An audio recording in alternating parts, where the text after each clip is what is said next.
In these uncertain economic times, you've got to do whatever you can to save money. One of our biggest expenses can be our cars, especially when unexpected repair bills hit. Not anymore. If you own a vehicle with less than 130,000 miles, is less than 12 years old, has a warranty about to expire, or even no warranty at all, you could stop paying for car repairs. Roadside assistance, towing, and rental coverage are all included. Don't wait for the next repair. Make one free call right now to see if you qualify. If your vehicle is less than 12 years old, has less than 130,000 miles, even if it's out of warranty, paying for car repairs can become a thing of the past. Call us right now and get your car protected before your next repair bill hits. Get protection and no more repair bills. Call 800-696-1030. Again, 800-696-1030. That's 800-696-1030.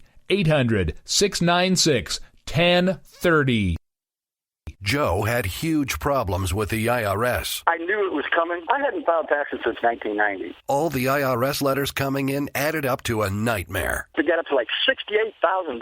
My heart started beating fast. It's like, there's no way, man. I mean, I ain't going to be able to do this. Then they stopped his paycheck. So that's when I started making phone calls and found U.S. Tax Shield. U.S. Tax Shield went to work immediately. They just took the bull by the horns. What blew my mind is he called the IRS right then and there. So why is U.S. Tax Shield A+ rated with the Better Business Bureau? Joe knows. They saved me a ridiculous amount of money. If you owe more than $10,000 to the IRS or state, choose the company Joe chose, U.S. Tax Shield. It was the best decision I made. U.S. Tax Shield is the way to go. Life is good. Thank you, Lord. Call 800-471-3287. U.S. Tax Shield. Boo-rah. Yes. 800-471-3287. 800-471-3287. The leader in talk radio on the internet, right here on K98 Talk.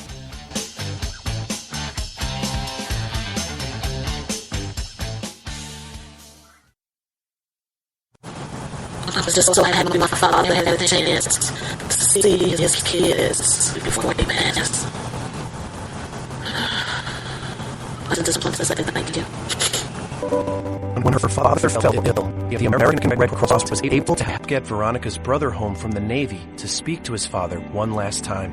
It's thanks to your donations that we can connect military families when they need it most. Please donate today at redcross.org. If you want to work until you keel over, have less of everything in retirement, or give back more of your hard-earned money to the stock market again, then just ignore me. But if you'd like to protect the money you save, receive a steady, predictable retirement income, and enjoy financial security for as long as you live, then listen to this. You can download a free report that reveals the wealth-building secrets Wall Street and the banks don't want you to know. You'll learn how you can get guaranteed growth, safety, and real prosperity without risking your money in the Wall Street casino, and how to get the money you need when you need it, simply by asking for it. This is the best way to have a 100% secure retirement and know your money will last as long as you do. To learn more about this method and to get your free report, go to 52security.com. That's the number 52security.com. 52security.com. Go to 52security.com. Hurt or injured in a car accident? It can be hard to take the proper legal action after a car accident, but waiting can cost you more. The law requires car accident victims to assert claims promptly. You could lose out by simply waiting. Call 800-709-4667 right now to see what your claim could be worth when handled by a skilled attorney. With a lawyer fighting and speaking up for you, you could be entitled to a big cash award. Call 800-709-4667. That's 800-709-4667. Now it's fast and easy to connect with the legal help you need after your car accident. Call 800-709-4667. The call is free, but you need to act now before time runs out on your claim. You need a lawyer to fight for you, protect you, and get you the compensation you need and deserve. Time's wasting. Call 800-709-4667. That's 800-709-4667. Call now. I considered suicide so I wouldn't put my family through all the pain. Many of our warriors are returning home from the battlefield, only to face a new war as they struggle with devastating injuries. At Wounded Warrior Project, we understand.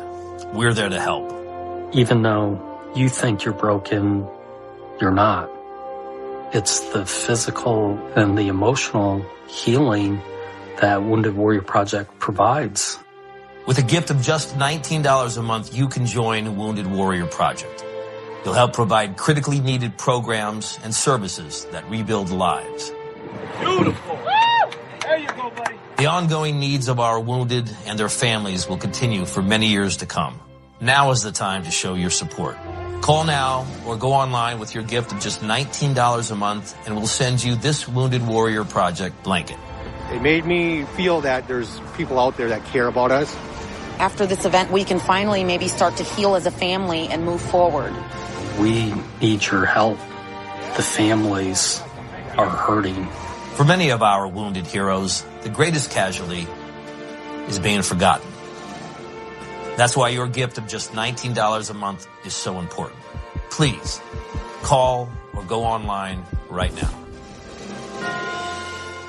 The following letters were written by our troops. My dear fellow Americans, I truly appreciate your support. I was starting to wonder if people had forgotten about us over here. But then one of my buddies showed me this website. And now as tears are streaming down my face, I can see for sure that you haven't. Private Emily B., U.S. Army. It's so heartwarming to see the American people not letting the men and women of the armed forces be forgotten. Your letters make a group of grown men, battle-hardened and gruff, act like a bunch of kids around a Christmas tree. Thanks. Staff Sergeant Matthew H., U.S. Army. Your support may be the most important thing our troops can carry with them. But don't take our word for it. Take theirs. To show your support, visit americasupportsyou.mil. Brought to you by the U.S. Department of Defense and the Ad Council. Millions of Americans every day are shedding unwanted pounds by taking tested and proven ultra-lipo-stick. Carbohydrates are bad. Our carbo-fighting antioxidant is good. Just listen to these satisfied customers. My name is Gail, and I lost like 20 pounds on ultra-lipo-stick. My name is Jared, and I lost 46 pounds using ultra-lipo-stick. My name is Zach, and I actually gained weight. This stuff sucks! Ultra-lipo-stick is safe and easy to inject. Just 3 doses 4 times a day discreetly underneath your fingernail. Listen to this. I used ultra-lipo-stick and suffered from side effects like uncontrollable greasy discharge. Ultra-lipo-stick, it turned the armpits of all of my shirts orange. This stuff is crap. Try it today and see some real results. Ultra-lipo-stick. Not available in stores. Results may vary. Zinc Media. Feel the power of knowledge.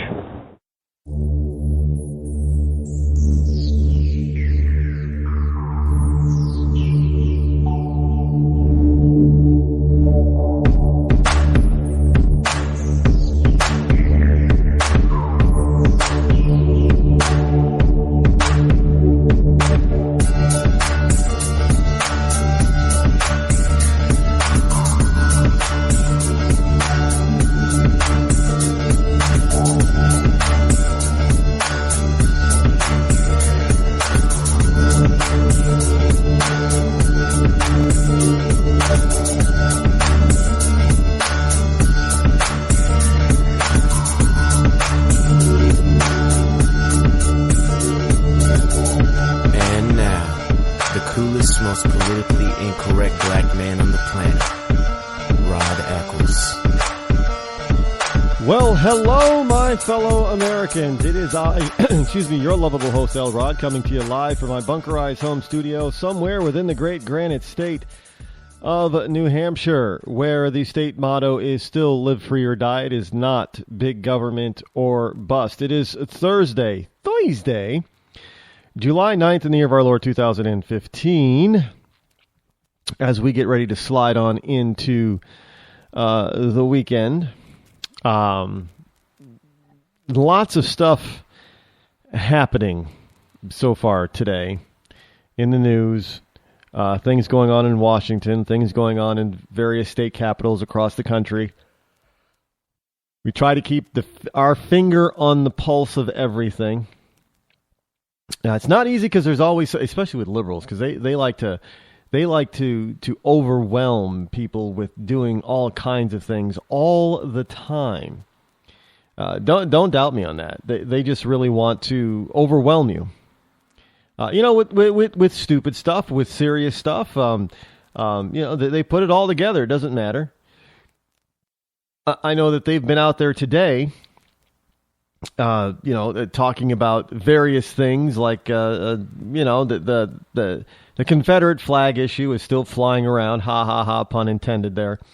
I've probably said all that I really want to say about the Confederate flag issue. It is what it is, and it's, it ain't what it ain't. I don't think it's a sign or proof of racism. Not necessarily from the people who actually fly the thing or use it or what have you, the symbols of it and that sort of thing. I think it's come to represent being defiant, being a rebel, if you will. A lot of people don't know what it means to be a rebel. I guess they think they're being a rebel, but they're really being nothing more than the sheep being, or even a cow in many places in a herd, being herded along. We have this. I know the gay marriage issue is still up. I get it. Let me tell you something about this. This is unprecedented. What we have going on right now over a Supreme Court decision is unprecedented in this land. I mean, normally, when the Supreme Court says something, they hand down a decision. There's the side that loses always has some grumbling, and sometimes it's major grumbling. But never have we had government officials on such a large scale rebuff a Supreme Court of the United States decision and just say, well, we're going to do what we're going to do, and there's no way they're going to make us do it. Excuse me. So we have this defiance of people not willing to bow down to the Supreme Court on the gay marriage issue. And excuse me, it's quite striking because I can't remember ever anything being this divisive. I mean, it's rather amazing. I know the decision. It's over 2 weeks old now, and you have people, same-sex couples finding themselves being denied marriage licenses and or government officials basically performing their ceremony, not performing their ceremony, refusing to do so.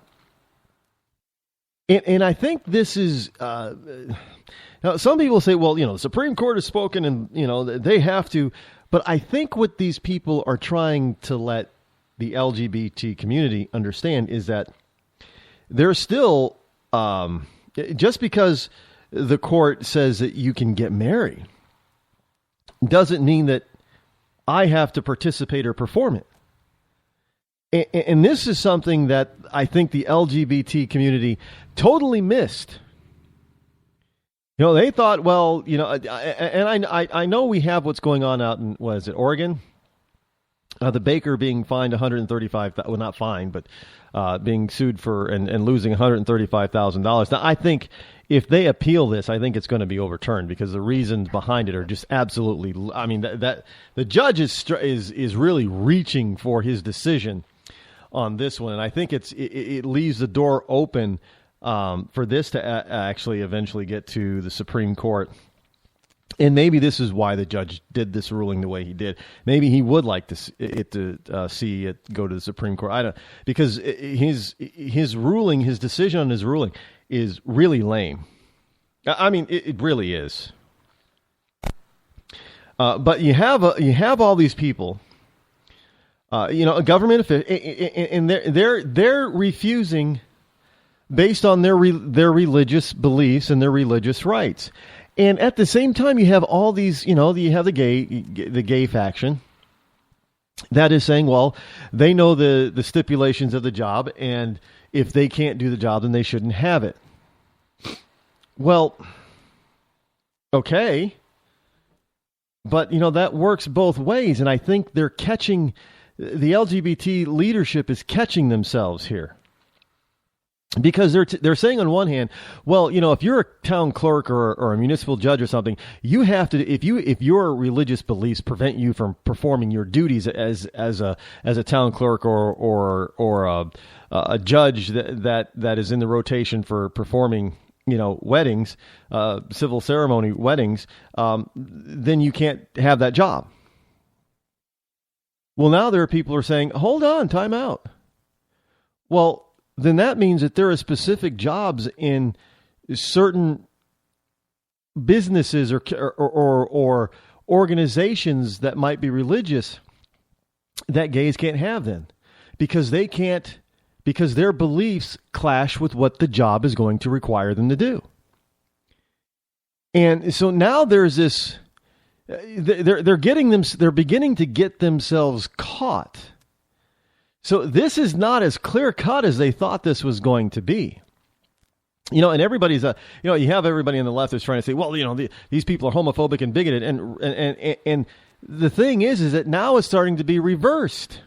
Well, I mean, look at Putin out there, making a straight person's flag, because we have the gay flag, the LGBT rainbow flag. Well, Putin, I guess, created a straight flag. Well, that's got the gays in this country in an uproar. Well, I thought they loved Putin. They loved communist Russia. But I guess they don't anymore, because now they have a straight flag. A straight person flag over there. But back home, now people are saying, well, okay, well, if this person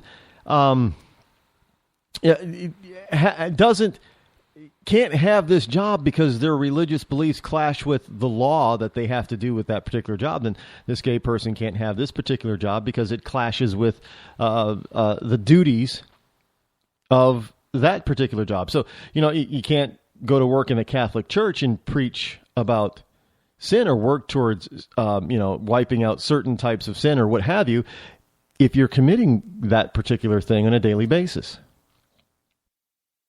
I'm just saying. It's starting to be reversed, and the LGBT community is being caught because they can't deny it that they're trying to be reversed. And this is the same thing in race relations too. We have, well, I'll get into this a little bit later. You have that documentary that's coming up on MTV, white people documentary that, a bunch of white kids are basically feeling sorry that they're white and that type of thing. But it's all, there are some people, blacks, not just white, but there are blacks who are starting to call out the double standard on racism here. So, and I hear the argument, well, blacks can't be racist because, they don't have the power. Well, okay, because they're not the majority. Okay, well, then let's be frank here then. Then whites can't be racist either because they're not the majority in the world. Well, we have white supremacy. Well, no, not really. If you think about where whites are in power and where they're leading, it's less than half the world. They don't have the power anymore. So you got to ask, well, what's the reality of this stuff? What's the reality of a person who refuses to bake a wedding cake? Well, are you going to fine everyone out of business? Okay, what's going to happen is you're going to get a straight person who's going to walk into a gay-owned bakery. And there are those out there. And they're going to demand something that the gay owner isn't going to want to do. Now, the question is will they be let off the hook because they're gay?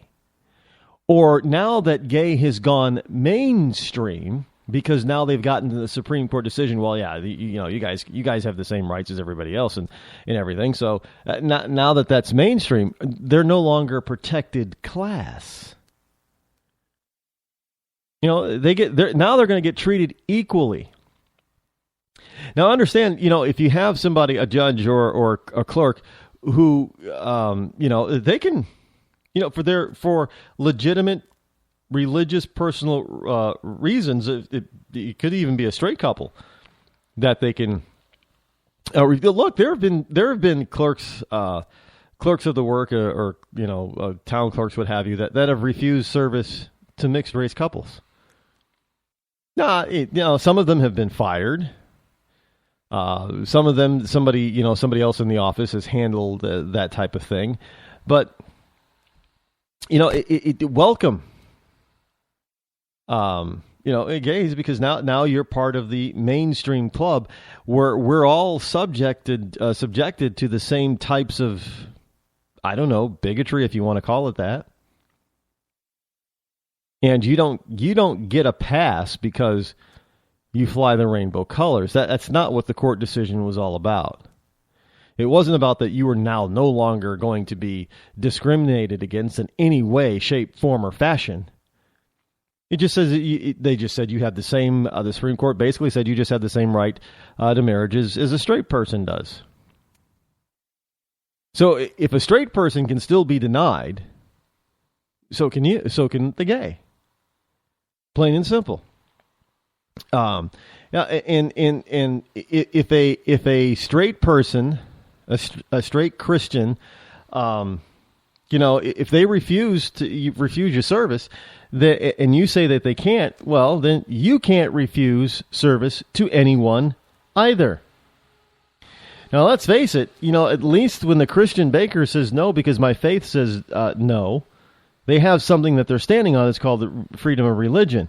Now, when a gay person refuses service to someone, what are they standing on? A religion? No, they don't have one. They might say that they're Christian, or they might say that they're Jewish, or they might say, there's some other religion, but it's not the gayness. I don't think there's a church of gay out there. They won't be standing on a religion. So you're going to be more, I'm just telling you this, gays are going to be more vulnerable to suit than straights. For the simple fact that, look, every major religion in the world basically has an admonition for same-sex unions. In other words, it's not really allowed. Now, name me one that does. I don't know of a major world religion that does allow it. I mean, you might, well, the Buddha, no, not really. Because the Buddha says that there's a natural order of things, and that and that did not include homosexuality. If you think that Indians from India, all the different factions or religions of India would allow, no, they don't. They're pretty adamant against homosexuality in India as well. So you're not going to win there. Well, obviously the Orthodox Church, Russian and Greek Orthodox, they're not going to stand for that type of thing. Monks, Shaolin monks, Taoism doesn't really affirm same-sex unions either. Because, there's the yin and the yang. There's the opposites. Balance. Well, same-sex unions are not balance. Yin and yang. That's not yin and yang there. There's no balance. Look, I know some people are going to probably say, well, you're being anti-gay, right? No, not at all. I'm just telling you the real truths now about the world around you. Now that you think, the LGBT community thinks that they have won this huge victory, that they think that it is going to erase any potential for bigotry, if you want to call it that, you were wrong. Because now it puts you on the same level as straights, who have to deal with being told no for various reasons, from various people, from various religions, for various things. And you're going to find the same thing. And you're going to try to beat this by saying, well, it's because you're gay. Well, no, that's not going to work, because it is going to be reversed on you, and it is going to be reversed on you extremely hard. And then you're going to cry, well, that's not fair. Well, yes, it is. Because if you can sue and win $135,000 settlement or judgment against a Christian baker who does not want to participate in a same-sex union because it is against their religion, then there is no way in hell that you can refuse anyone any service for whatever reason simply because you're gay. It won't work that way. Now, look, fat people. Extremely obese people. I think that they have the Americans with Disabilities Act. There's the extreme obese part. They have special needs and protections under the law because that's considered a disability under the Americans with Disability Act. I do believe overweight people like that, but they don't get to refuse people service because they're fat. I mean. They can't go up to a skinny person. They could work in a real obese person works in a bakery, and a skinny person comes in and says, yes, we want a cake that celebrates being skinny because we lost all this weight. Well, the fat person can't say, well, no, I don't believe in being skinny, so I'm not gonna bake you the cake because it makes me feel and look bad. That doesn't work. So, somebody comes in and says, well, we want a straight cake to promote being straight and the evils of homosexuality. Well, the homosexual baker then, because of what they have done to this Oregon baker and other Christian-owned businesses, they won't have a leg to stand on to say that to refuse them. And they'll lose even bigger because there will not be a religious a background on this. Now, not saying that the fine could have been more if they weren't religious, but just imagine for a second, the judge looking at this. Well, they are, they do claim to be Christian. We can't really hammer them that hard, or else we'll definitely lose the religious right. So it's got to be, somewhere in the ballpark.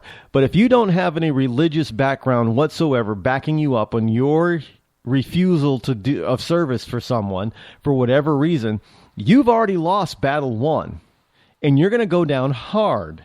And I can tell you this, that they're going to look at you and they're going to say, well, we're going to teach you a lesson, and we're going to hammer you so hard that the fine is going to end up being twice what it was for that Christian baker in Oregon. If you think $135,000 is bad, wait till you start seeing judgments from against gays for $500,000. Oh, those are coming. Those are coming because they're going to be targeted. And trust me on this. Just as the gay, the LGBT went out there and targeted certain businesses and certain people that they found out to have certain strong Christian or moral faith. Of another religion, just as they were targeted, do not doubt me that there are people who are gearing up right now to go and target gay-owned businesses. Now, one of the things I find, is interesting is that, a lot of gay clubs have a policy that, gay stripper clubs is that a lot of, they have a woman's night. And that straight women just can't come in anytime they want to.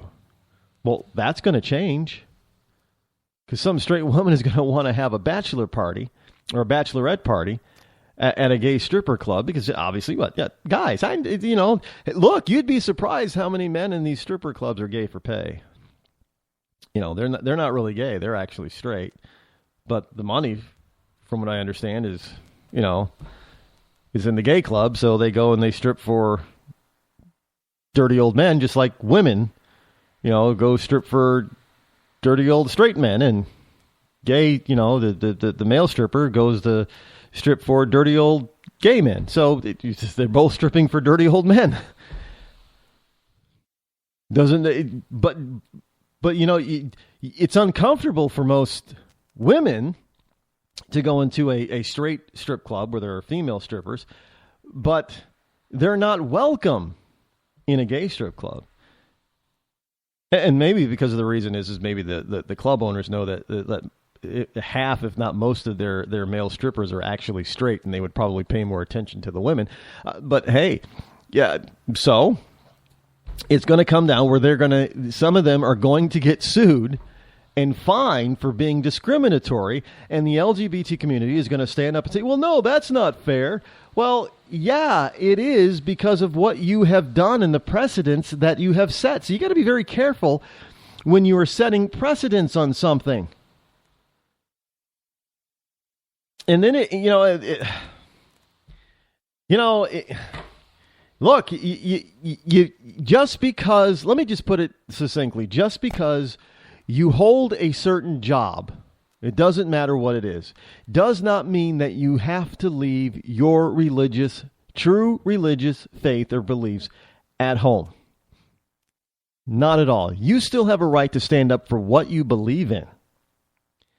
And if you're gay, you better understand that, because you're going to be trying to stand up for stuff that you believe in as somebody's coming in to try to take you down. What's good for the goose is good for the gander. And, they're going to find that out soon enough.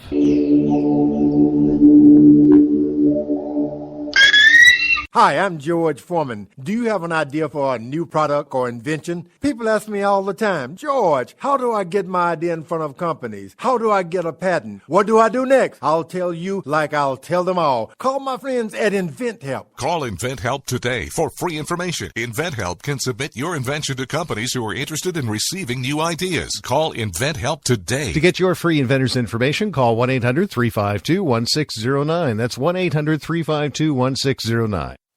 If you want to work until you keel over, have less of everything in retirement, or give back more of your hard-earned money to the stock market again, then just ignore me. But if you'd like to protect the money you save, receive a steady, predictable retirement income, and enjoy financial security for as long as you live, then listen to this. You can download a free report that reveals the wealth-building secrets Wall Street and the banks don't want you to know. You'll learn how you can get guaranteed growth, safety, and real prosperity without risking your money in the Wall Street casino, and how to get the money you need when you need it, simply by asking for it. This is the best way to have a 100% secure retirement and know your money will last as long as you do. To learn more about this method and to get your free report, go to 52security.com. That's the number 52security.com. 52security.com. Go to 52security.com.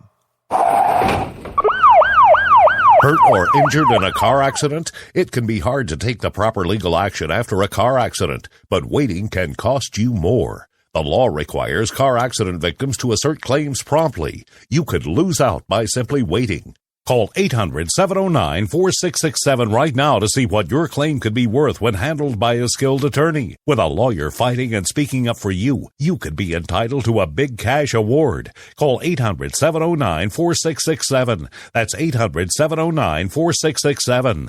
Now it's fast and easy to connect with the legal help you need after your car accident. Call 800-709-4667. The call is free, but you need to act now before time runs out on your claim.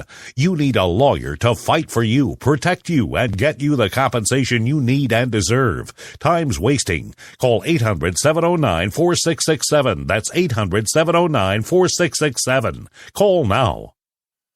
I considered suicide so I wouldn't put my family through all the pain.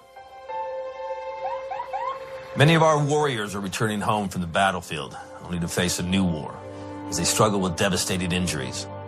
At Wounded Warrior Project, we understand. We're there to help.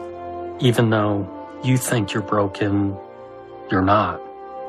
It's the physical and the emotional healing that Wounded Warrior Project provides.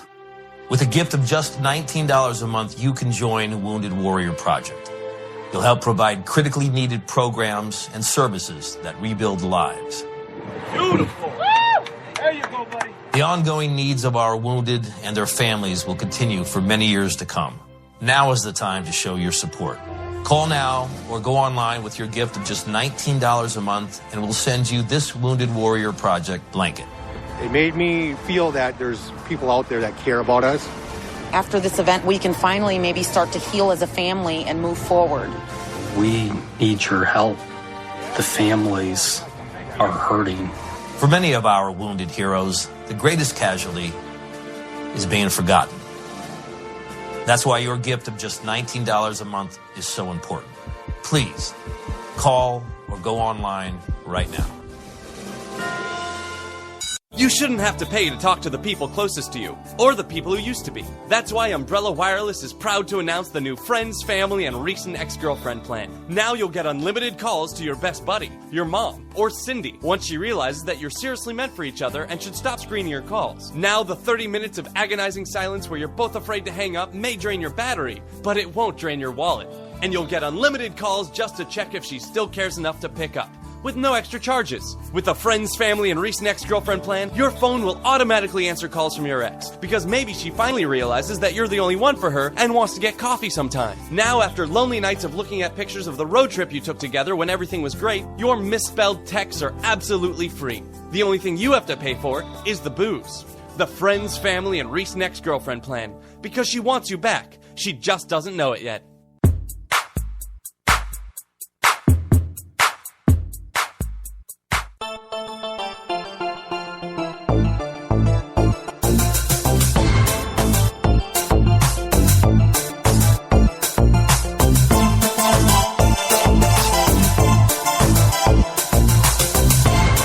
You're listening to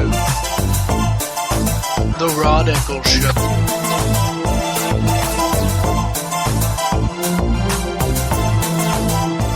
If you wish to call the show and participate tonight, the number is toll-free, 603-835-3224.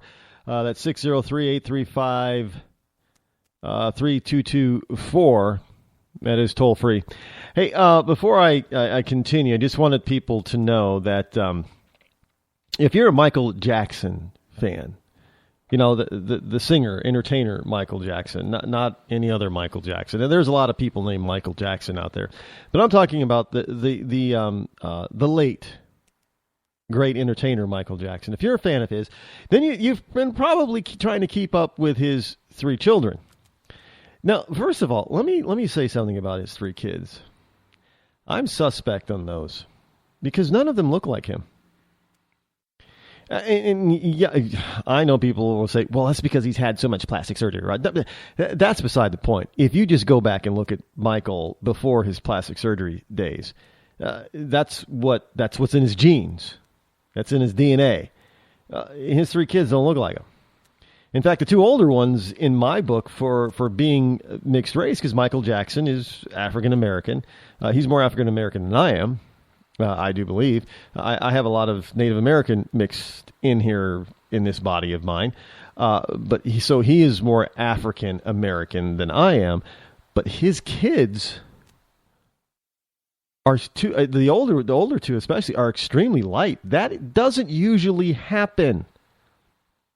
For the first offspring of a black and a white parent, not that pale. And there are no African American features in them at all on their faces. Look, I'm not trying to be, reverse. Or you can call it whatever you want, but I'm just observing. And look, I know a lot of mixed race kids, and the two older ones definitely do not look like they are of mixed race between black and white parents. Now, Blanket, on the other hand, the youngest of the three, now he does have a skin tone that would reflect closer to something like that. But I got to be frank. I'm looking at a picture of him right now, and he doesn't look like Michael. No resemblance whatsoever. But he also looks like he might be of Arab descent, Middle Eastern descent. I'm just, and his hair is long. But he just has that look about him, because his eyes aren't there for Asian descent, but the shape of the eyes. But which what was his name? He was in the Twilight. Taylor Lautner. I thought at first he was of Asian descent, but Pacific Islander and stuff. But I guess he was just mostly Native American, which I found it interesting. So sometimes people's look can throw off their ethnic identity. I'm not an expert on recognizing people by looking at their face, what ethnic identity that they have, but there are some stereotypical things, if you will, that tend to give most people away as to what their ethnic background could be. So I've always had that, and I'm not the only one. A lot of people, even to this day, have that question. And as far as I know, I don't think that there's ever been any DNA testing of the three kids to prove that they are Michael's. I'm just saying. I don't know. I also find it odd that, that their father passes away and their biological mother is really not in the picture. That's just odd to me. I don't think that, she wasn't like a crackhead or anything. She wasn't a druggie. She wasn't, there was no abandonment issues or anything. She was just, one day she was there, and then the next day, she gave birth and she was out of the picture. And again, I don't think that all three kids share the same mom. Aren't there two moms for the three kids? Aren't the older two have one mom and the younger one I have never really kept track of celebrities' kids anyway, but the only reason I'm on it is because this is from the stir.cafemom.com is talking about Blanket.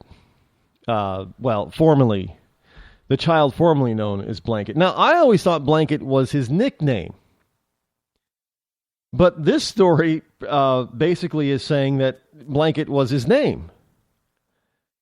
Now, I don't know again, but I'm bringing it up because it has to do with people naming their kids strange names.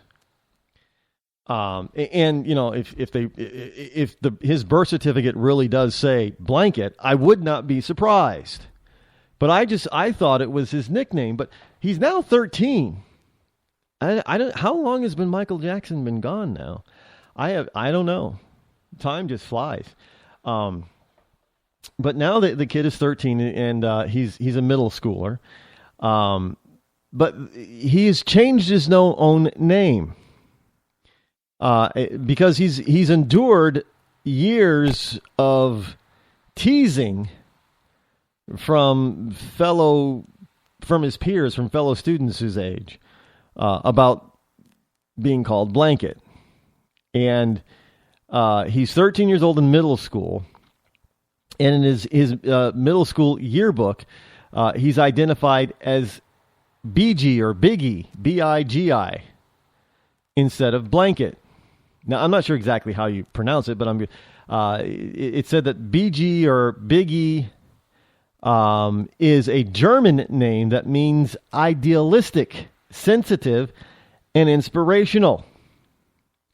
Now, sources tell the Stir the teen has always considered Blanket a stupid name and resented his father for calling him that because he couldn't stand the constant bullying.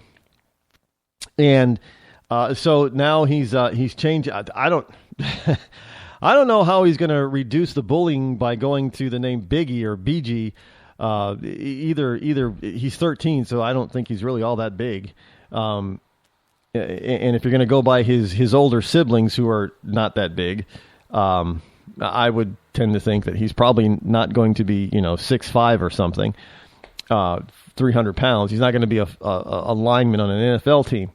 Now, over the years, Biggie or BG has endured a lot of abuse from his peers. Not only is he the son of a highly controversial pop legend, which already makes him a target for jealousy and gossip, but he also carries an unusual moniker that left him vulnerable to ridicule. Now, when he began middle school earlier this year, the Buckley School in Sherman Oaks, California, he decided enough was enough and started going by BG or Biggie full time. Now, all these rich, pompous, pampered kids are making fun of Blanket Jackson because of his nickname is I thought his name was Prince Michael. I thought it was Prince Michael II or something like that. Kind of like George Foreman naming all his kids George. I thought this was the case for Michael Jackson's two sons. They were both named Prince Michael. And the way that they distinguish one from the other was they called the younger one Blanket. I don't look, folks. I don't know. I don't really care that much about it. But I'm bringing it to you for two reasons. One, because it just goes to show that, look, you have these very wealthy, very well-to-do, very famous, prodigies, if you will, going off to these rich and pompous schools, and there's still bullying going on. We're talking, Hollywood elite. The Hollywood elite's kids are out there making fun of another elitist child. So where's all the cry to stop bullying in these elitist schools? They make it sound like that bullying was only happening in lowbrow, public schools out in urban centers across the country. Bullying, of course, does not happen up here, at the Buckley School in Sherman Oaks, California. No.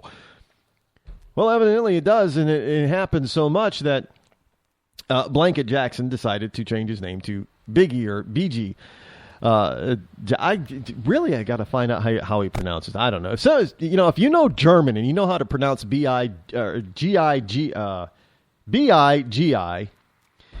in German. I didn't take German in school, so I don't know how Germanese would pronounce it. Now, it also, the story talks about, how these celebrities name their kids some ridiculous names. But it's really kind of, it brings it home that here's Michael Jackson's youngest offspring who is being, bullied to the point where he feels that he needs, I don't know if he feels safe going to the Sherman Oaks School, whatever it is, or not, but I get, evidently changing his nickname or moniker is going to do the trick for him. But this is something that parents do to their kids all too often.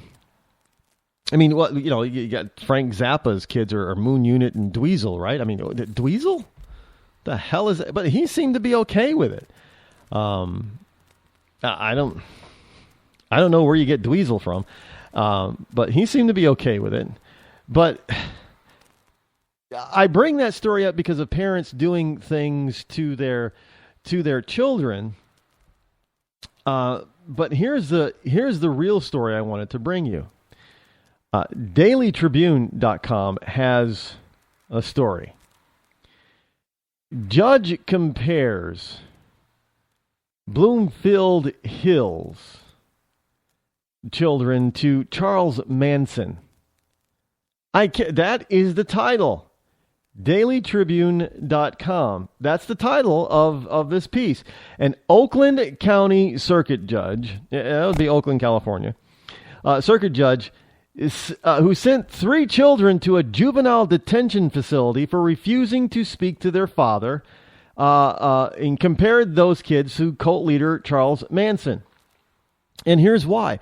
Because the judge is acting like a little child. Because the judge ordered the 3 kids to speak to their father. And they defied the judge and said, no, we don't want to talk to our father. We're not going to talk to our father. So the judge turned around and acted like a 12-year-old child and said, well, you're acting like Charles Manson. You're defying me. So Oakland Circuit Judge Lisa Garcia, Gorcyca, declared the children of Maya Simahoni, Tsimhoni, in contempt of court last month and ordered them held at Oakland County Children's Village until they attempt to have a relationship with their father or they turn 18. So these kids are going to be held away from both parents now because they don't want anything to do with their father. They don't want to have anything to do with them for whatever reason. But this judge is saying, well, no, you're going to have a relationship with... Who do these people think they are? Now, I realize that they're just children, and oftentimes, and the children's ages are 9, 10, and 15. And they've been incarcerated for more than 2 weeks now over not talking to their dad, their biological dad. Now, court clerks for Garcia, however you pronounce that name, said Wednesday the judge will have no comment because the case was ongoing. Well, it's going to be ongoing for at least one of the kids for 3 years then. I mean, this is the problem with activist judges. Well, you're going to have a relationship with your father because I order it. No, they don't want to. You can't order that. Now, the children were taken into custody during a June 24th hearing. Now, I do apologize if I didn't understand the rules, said the oldest boy, 15, but I do not apologize for not talking to my father because I have a reason for that, and that's because he's violent, and I saw him hit my mom, and I'm not going to talk to him. Now, the father hasn't been charged with any crime, by the way, just so you know, but the teen is saying, well, geez, he's a jerk. Now, the judge called the boy a defiant, contemptuous young man and asked him if there was anything he'd like to say about being sent to Children's Village. Now, the teen responded by saying, I didn't do anything wrong. The judge responded by saying, no, you did. I ordered you to talk to your father. You chose not to talk to your father. You defied a direct court order. It's direct contempt, so I'm finding you guilty of civil contempt. Now, tell me if I'm mistaken that this judge is sounding more childlike than the child. What judge orders a kid to talk to his parent? How do you do that? Are you also going to order them what to say to the parent that they don't want to talk to? How do you force a kid? No, look, I fully this is about judicial overreach and getting too involved in people's lives, private lives. Now, I fully understand that a father or, the parent on the outs may want to reconcile and try to have a relationship with their kids, but that onus is on that parent who's on the outs because they're on the outs for a reason. Kids just don't, one day just say, well, I don't want anything to do with you. They don't there is a reason. Now, granted, sometimes that reason may be invented by the parent who's not on the outs. When you get in divorce and custody battles, one parent oftentimes will disparage the other parent and not allow the other parent to counter the point so the kids get a twisted, one-sided view of the other parent. I understand that. That happens sometimes. But normally, when you have one parent on the outs, it is simply because they have done something to put themselves there. Now, maybe the dad or the mom is violent. Maybe they hit the other spouse or they beat the kids or something. Or maybe they were neglectful. Whatever it is, they're on the outs for a reason. And the kids are saying, well, you know what? You're a jerk. We don't want to talk to you. And I fully understand that the dad might be really, truly be remorseful for whatever he's done, and he wants to rekindle a relationship with his kids. But no judge is going to be able to force that. The kid, you put the kids in the same room with the dad, and what are they going to do? The father's going to do all the talking, and the kid's just going to look there. Most kids are just going to remain silent unless you say something to piss them off. So you can't force a child to talk to their parents. I mean, how naive and ridiculous is this? So you have this judge who has judicial overreach written all over, and she's acting more like a child than the children are. Now, I guess I'm not supposed to, point this out, I guess. Now the teen responded, but he was the one that did something wrong. I thought there were rules for not hitting someone. The judge responds by saying, you're supposed to have a high IQ, which I'm doubting right now because of the way you act. The kid is dead on. Wait a minute. He's the one that did something wrong. I thought that there were, he's telling the judge, he's like, look, I thought that there were rules about hitting other people. It's called assault. But you're saying, the kid's saying, you're saying I'm the one that's doing something wrong, but I just didn't want to talk to him because of what I saw him do. I thought that there were rules against that, and this judge is acting like a 12. Well, I told you to talk to him, and you didn't talk to him. I told you that you had to talk to your father, and you're not talking to your father. I'm finding you in contempt of court. You are just a spoiled little, defiant little brat, and I'm going to teach you a lesson. Look, I'm sorry, but I'm going to go out on the limb and say that this judge needs to be removed from the bench. That is embarrassing for Oakland, even for California. Well, the judge continues to say, you're very defiant, you have no manners. There is no reason why you do not, this is what she says, there is no reason why you do not have a relationship with your father. Your father has never been charged with anything. Your father has never been convicted of anything. Your father doesn't have a personal protection order against him. Your father is well liked and loved by the community, his coworkers, his family, and his colleagues. You, young man, have got it wrong. I think your father's a great man who's gone through hoops for you to have a relationship.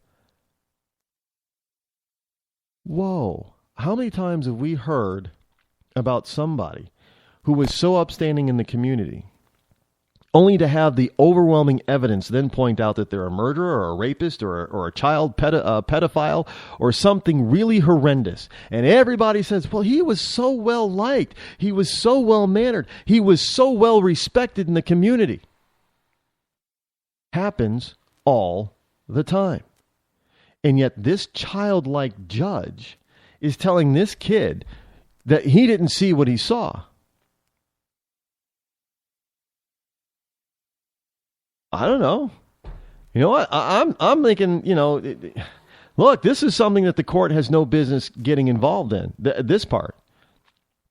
Your dad wants a relationship with you. You should give him a chance. Maybe you guys should go to family counseling to try to work this out. But to order the child to talk to a parent that they do not want to talk to order the child to have a relationship with a parent, obviously they're divorced parents, that they don't want to have a relationship with, is not going to work. And sitting there calling, I don't care if you are the judge, you do not have the right to start demeaning and degrading somebody who has not been convicted of a crime. You can't start calling them names. You're a defiant little brat is basically what she's saying, because you're defying me, the judge. No, you're a bullying little childish judge. That's your problem. And plain and simple. I have never. What are they? Are judges going to start now naming kids because parents are probably, a blanket? No. This judge would probably say, no, you can't name your kid Blanket. I told you not to name your kid Blanket. You're in contempt of court. You're going to jail until you change your kid's name. You know, I told you can't name your kid Charles. I told you can't name your kid Timothy or something. You know, why? You know, hey, you can't name your kid Saul because that's a religious name. How far is this type of thing going to go? How far is this judicial type of overreach going to go into families' lives? I mean, when you start sending kids to juvenile hall, to juvenile prison, because they don't want to talk to their alleged abusive father, you've got a problem. And it's not the kid that has the problem. Maybe the kid is lying. Maybe he didn't really see his father hit his mom. I don't know, but there is something else going on there. And just sitting these two, ordering this kid to go over to to have a relationship with his father is not going to work. There is something else that is seriously wrong there with their relationship, and somebody needs to step in and find out why first. You know, wouldn't it be a pity if this judge gets her way? And hey, this has happened before. It's not out of the realm of possibility. Where this judge gets her way, and one of those three kids ends up dead by the hand of their father. Now, has that happened before? Yes, it's happened before. Can it happen again? Oh, it's not can. When you have judicial activism like this that forces people together that should not be together, it is not a question of can. It's just a matter of a question of when is it going to happen again. And you know, the people who never get in trouble for this kind of stuff, for this overreach, are judges. Judges never get in trouble for all the BS and trouble that they create and make. Maybe that should change a little bit.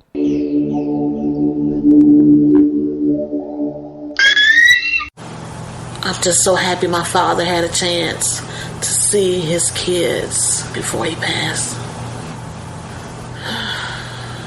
I just want to say thank you. When her father fell ill, the American Red Cross was able to help get Veronica's brother home from the Navy to speak to his father one last time. It's thanks to your donations that we can connect military families when they need it most. Please donate today at redcross.org.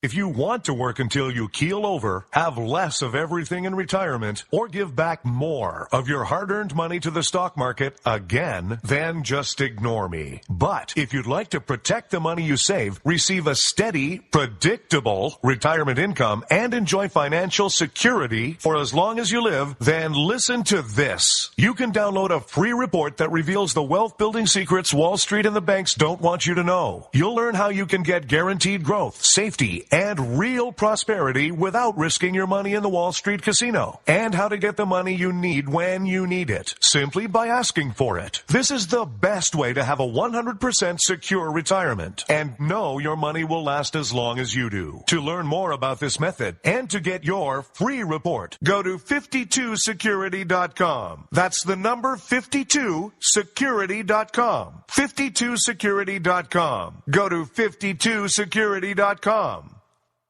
Hurt or injured in a car accident? It can be hard to take the proper legal action after a car accident, but waiting can cost you more. The law requires car accident victims to assert claims promptly. You could lose out by simply waiting. Call 800-709-4667 right now to see what your claim could be worth when handled by a skilled attorney. With a lawyer fighting and speaking up for you, you could be entitled to a big cash award. Call 800-709-4667. That's 800-709-4667.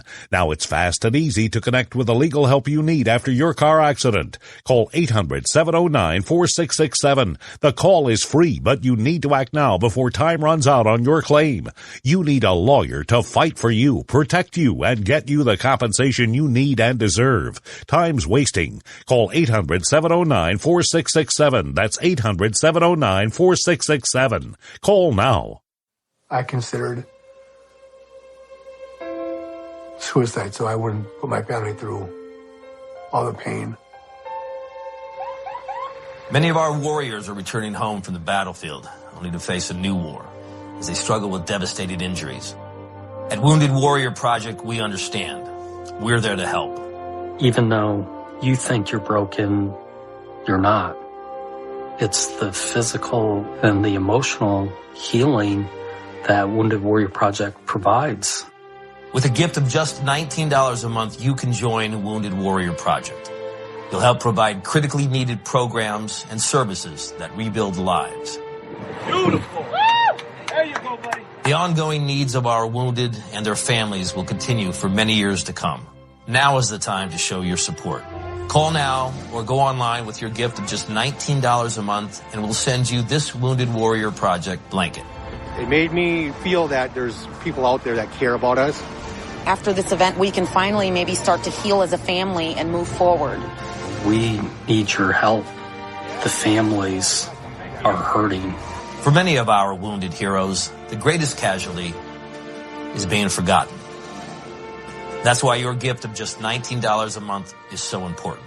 Please, call or go online right now. The following letters were written by our troops. My dear fellow Americans, I truly appreciate your support. I was starting to wonder if people had forgotten about us over here, but then one of my buddies showed me this website, and now as tears are streaming down my face, I can see for sure that you haven't. Private Emily B., U.S. Army. It's so heartwarming to see the American people not letting the men and women of the armed forces be forgotten. Your letters make a group of grown men, battle-hardened and gruff, act like a bunch of kids around a Christmas tree. Thanks. Staff Sergeant Matthew H., U.S. Army. Your support may be the most important thing our troops can carry with them. But don't take our word for it. Take theirs. To show your support, visit americasupportsyou.mil. Brought to you by the U.S. Department of Defense and the Ad Council. Millions of Americans every day are shedding unwanted pounds by taking tested and proven Ultra Lipo Stick. Carbohydrates are bad. Our carbo-fighting antioxidant is good.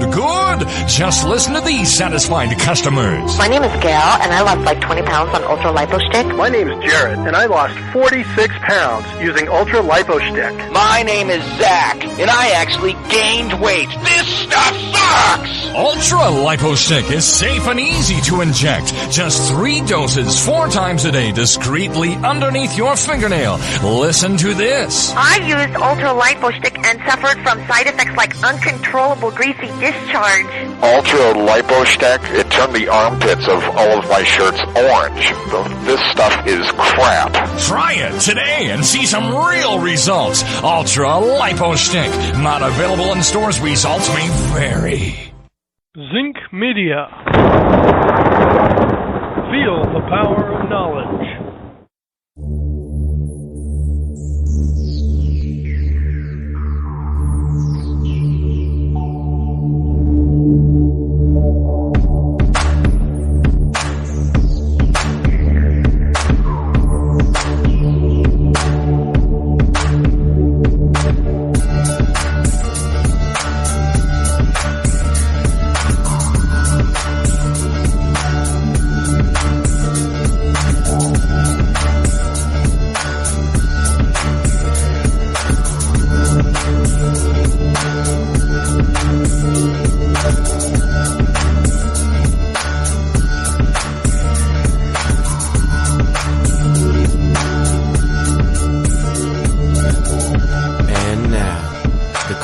Most politically incorrect black man on the planet, Eccles.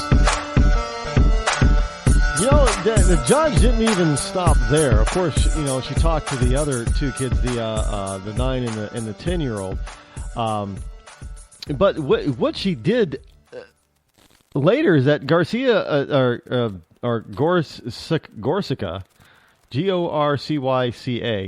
said she appreciated that Simohoni, the mother, told her son about the importance of having a relationship with his father.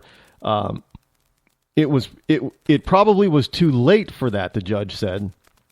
But to the boy, the judge continued, you need to do a research program on Charlie Manson and the cult that he has. You have bought yourself living in Children's Village, going to the bathroom in public, and maybe summer school. Now, the judge then forbid the mother or anyone from her side of the family from visiting the boy. So the kid's now in jail. And the judge has just said, well, no, Mom and Mom's, nobody in the family can visit him now. Because the judge is saying that this kid should look up about... he's a 15-year-old kid. Is he planning to murder people? Are people trying to follow? Is he trying to convince people to follow him? Is he trying to be a mass murderer? How in the hell can this judge compare this 15-year-old kid to Charles Manson? I'm blown away by this. And people are, unbelievable. She is accusing this kid of being a Charles Manson follower. Look, I don't know the whole case. Obviously, the story isn't going into detail of the whole case. But I find it to be a stretch that you're going to say this 15-year-old kid because he won't talk to his father. I don't know. Did Charles Manson refuse to talk to his daddy? Is that it? Is she afraid because maybe Charles Manson didn't talk to his daddy that this kid is going to be a serial killer someday, the head of a death cult? That's kind of a stretch. I don't know. Well, maybe somebody ought to go out there and profile. It seems to me that if this is what she's worried about, she wouldn't be sending the kid to jail. I mean, she just said the kid is messed up in the head. So you think that the judge would have the wherewithal, and be the adult here in order for the kid to have some sort of psychological counseling. But no, she's going to isolate him even more and cause him to be even more angry and divisive because there isn't going to be a review on the hearing on this until September 8th. So the kid is going to have to, 15 years old, he's going to miss his summer. He's basically going to be in jail for contempt with no way out of it, evidently, with no way of repairing it or fixing it until September 8th. Now, to me, that sounds like the kid has been tried and convicted of no crime by this judge and then sentenced without due process. This is the United States of America. Nobody goes to jail without due process. But she just sent this kid to jail for about 3 months, sentenced him to jail for 3 months, no due process. That's what it's all about, folks. Welcome back. It is I, your lovable host, Elrod, coming to you live from my bunkerized home studio somewhere in the great granite state of New Hampshire, where the state motto is live free or die, and that kid, once he gets out of jail, he should hot-foot it to New Hampshire, where he'll probably be safe. It is the state motto is not big government or bust. It is Thursday, July the 9th in the year of our Lord 2015, as we're getting closer to the weekend. The number that you can call if you wish to join me here this evening on the program is toll-free 603-835-3224. That is 603-835-3224. Now, I don't... Yeah, time to move on from that story. But it's amazing how people... Yeah, she's probably some leftist. I don't know who this judge is, but she's... Well, even if she isn't I don't care if she's a leftist or a rightist. That particular... Her reaction to this kid... the kid is 15. The son is 15. This judge acted younger than his teenager. You'd think she was 12 or something. A Toledo judge refuses to perform a gay marriage. This is from the dispatch.com. From Columbus, Ohio. Toledo, Ohio. Judge refuses to perform gay marriage. Now, before everybody just throws up their arms and say, oh, bigot, he's a racist and a homophobe and blah, blah, blah. Understand this. He's an African-American judge. Yes, he's a black guy. A Northwest Ohio municipal judge assigned to a courtroom where civil marriages are performed refused to marry 2 women less than 2 weeks after the U.S. Supreme Court legalized gay marriage. The judge's office confirmed this on Wednesday yesterday. Toledo municipal judge Alan McConnell was on a 3-week rotation assigned to perform civil ceremonies on Monday when Carolyn Wilson and her partner asked to be married. McConnell acknowledged the decision in a Wednesday statement. On Monday, July 6, I declined to marry a non-traditional couple during my duties assignment, he said. The declination was based upon my personal and Christian beliefs established over many years. I apologize to the couple for the delay they experienced, and I wish them all the best. Now, on June 26, the Supreme Court ruled that the U.S. Constitution provides same-sex couples the right to marry, handing a historic triumph to the gay rights movement, which also now puts them in line with being just like straight people, and that judge could have refused to have married a straight couple. If there was a solid religious reason for maybe might have been a Catholic judge. Catholics don't believe in divorce and remarriage. You have to. I'm not a profound expert in the Catholic religion, but there are some religions that you can't be divorced and get remarried, which is why they have this thing called an annulment, which makes it like it never happened. So if you just simply say, yeah, it happened, but I just want to separate from him, well, no. Can't do that. So if you're of that belief that you can't be divorced and then remarry, because that's the same thing as being polygamy, and it's happened to straight people. There have they try to get married in a certain church, and the priest or the father, whatever it is, just says no. You can't do it. So, hey, gay people, welcome to the mainstream of no longer being alternative and on the outs. You're now normal, like straight people. And so now you're going to face straight people dilemmas as well. But the Toledo Municipal Court judges performed 98 marriages back in 2014.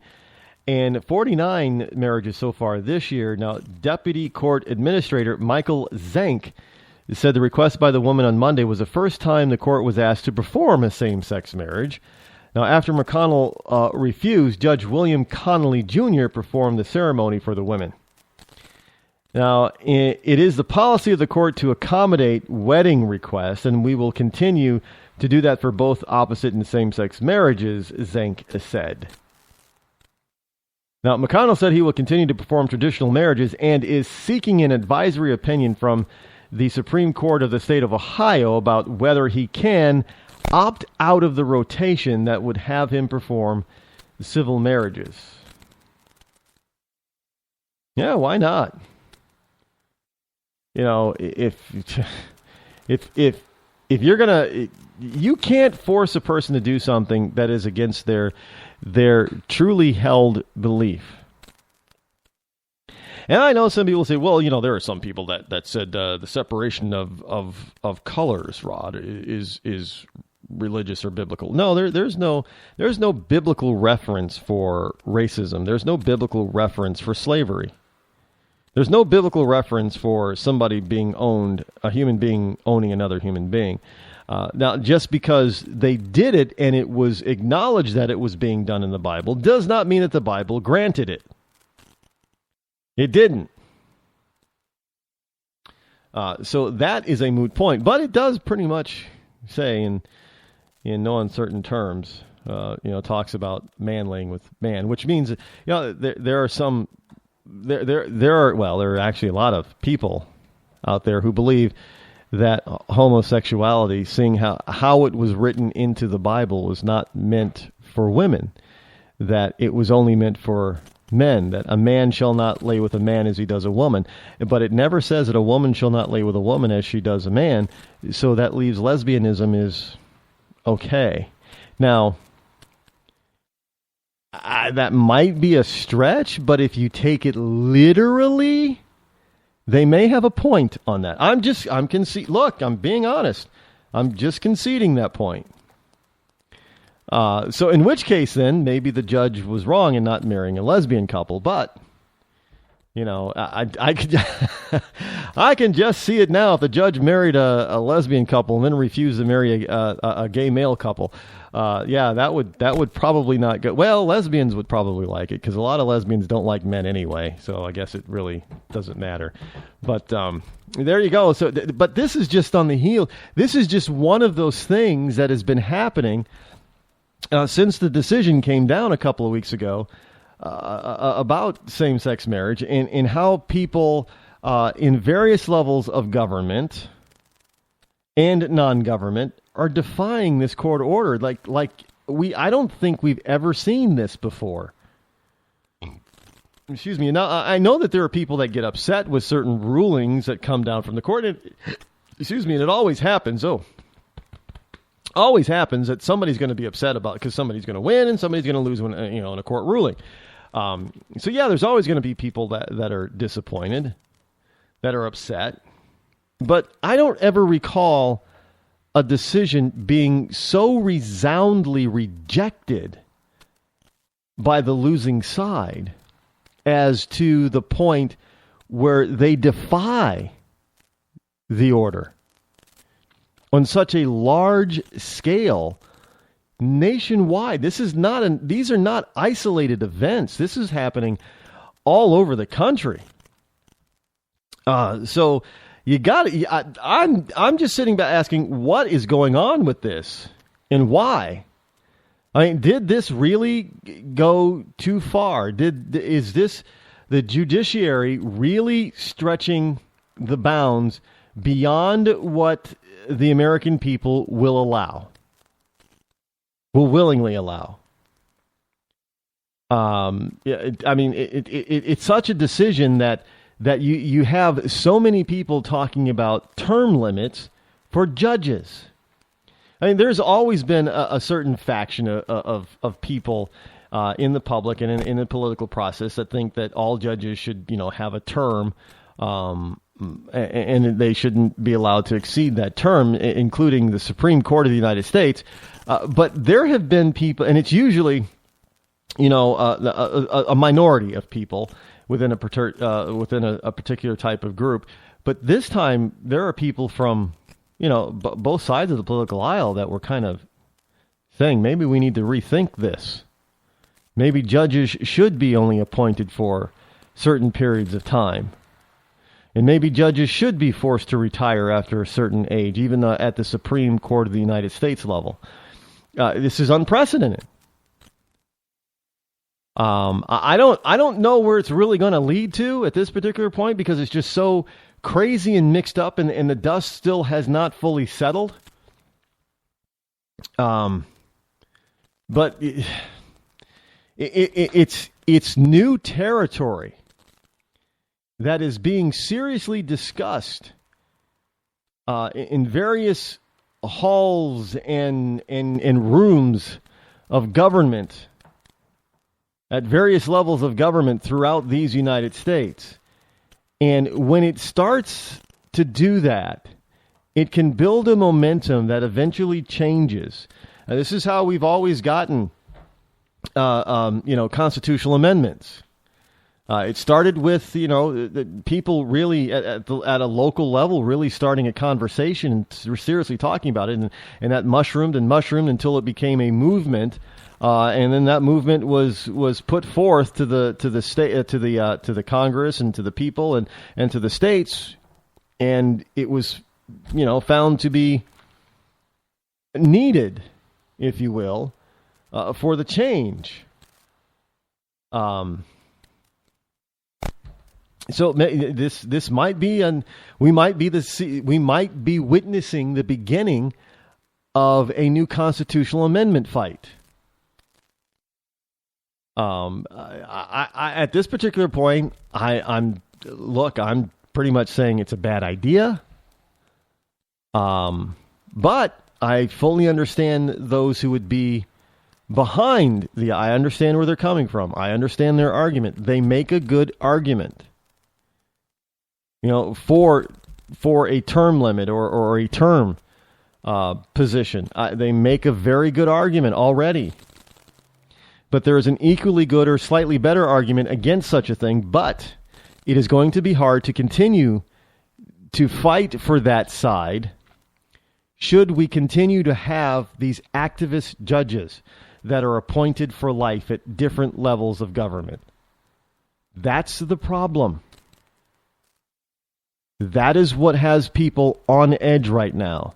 You have activist judges at just about every level of the court system that are redefining law, that are rewriting law, and even writing law from the bench that everyone must abide by.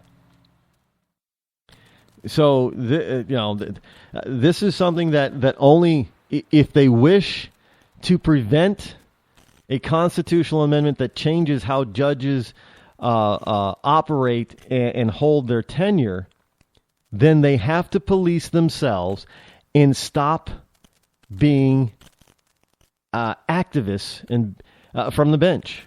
They have to.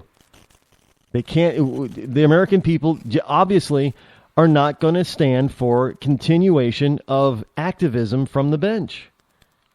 This activism has ruined this country far too much. It's harmed this country far too much. And it has harmed it far more than it has helped it. And these people are just not taking it anymore. They don't want it. They don't like it. And there are a lot of people that are being elected to various levels of government office that feel the same way. Now more of them on the right side than on the left, because, the left often thinks, well, if we can't get things done legislatively, then we're going to go to these activist judges who are going to do it for us. And that's also going to be their downfall, because they can't seem to get their ideas across and passed by the American people. They think that they have to go through a courtroom, and that's going to be their downfall as well, because there's a huge backlash on that now. I mean, the people go to the polls and they vote a particular way, and then an activist judge comes along and says, nope, your votes don't really count. You want to talk about disenfranchising a voter? How about having them vote on a referendum or a law or anything and have that pass in favor of what they wanted to do with that particular referendum, and then a few months later have a judge throw it all out and say your votes don't mean diddly? Now that's voter disenfranchisement right there. That's this whole look. The Democrats always talk about disenfranchising people from voting, especially people who don't have IDs and that kind of stuff. Well, here's something that's really disenfranchising the voter by taking a particular vote that they pass a particular law or referendum, and a judge tosses it out and says it doesn't really matter. Your vote didn't count. The people who voted against it basically won, is what a judge says. And this is the type of thing that a lot of people, even some people on the left, are saying, well, no, this is ridiculous. We can't have activist judges, either be they Republican or Democrat, liberal or conservative. We can't have activist judges on the bench legislating from the bench, because that's not their job, and they're screwing up this country. They're taking the rights of the people away. So this is something that is probably going to build steam, and momentum is going to carry. And unless these judges get a hold of themselves and police themselves and say, we've got to stop this crap, there might be some sort of amendment that changes the way judges all across this country are put on the bench and how long they're able to stay. And unfortunately, that would probably politicize the court very much, which would also not be a good thing. But it would be a reaction to this activism that is happening on the bench. And, we often see that when people, they do certain things like that, there's this pendulum swing. and people's, they have this whiplash reaction. Kind of like George Bush, George W. Bush. He had, the American people were whipped up into a frenzy by the lamestream media about how bad George W. Bush was, and the bad economy is his fault, and this war on terror isn't working, and blah blah blah blah. And they whipped the American people into this frenzy of this anti-Bush type of mentality. Well, the people couldn't take it out on George W. Bush, so they had to take it out on the Republican contender. And they did just that and elected Barack Obama. And then when they realized partly that, maybe we made a mistake with Barack Obama, they were hammered by the same lamestream media, well, if you don't reelect him, then you're a racist. And I think people are getting to the point now where this is just getting to be ridiculous and redonkulous, and there needs to be a change because our country is being eaten from the inside out. We're destroying ourselves. I mean, it is to the point now where white people can't even be proud to be white. White kids are scared to be white. That's a shame. If you have this stupid Confederate rebel flag on your car, you're a racist. Even though even if you're black and you might have one, you're a racist, man.